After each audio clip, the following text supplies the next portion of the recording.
Energy exists in many forms. Through this thermal imaging camera, we can literally see the transfer of heat energy.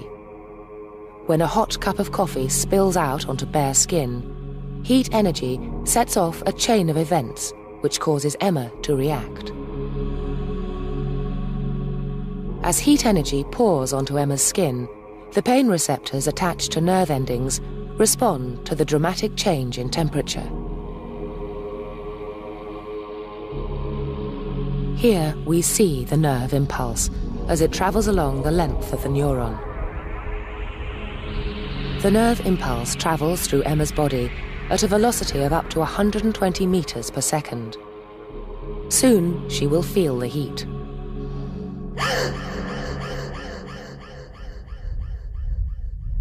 But the speed of Emma's reactions will depend on the route the impulse takes through the nervous system. The nerve impulse travels along a sensory neuron. It then loops back to begin the second part of its journey along a motor neuron to the muscles in Emma's arm.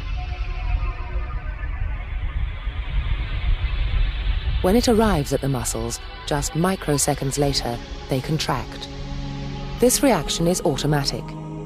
It's a reflex action, a simple survival mechanism for those occasions when our brain would take too long to respond.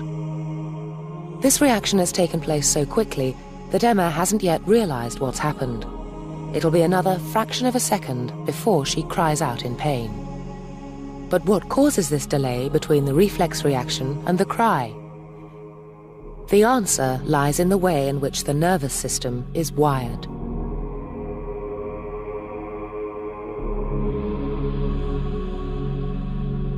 The heat on Emma's skin triggered an impulse from the receptors along the sensory neuron to relay neurons in the spinal cord, eventually reaching the pain centers of her brain.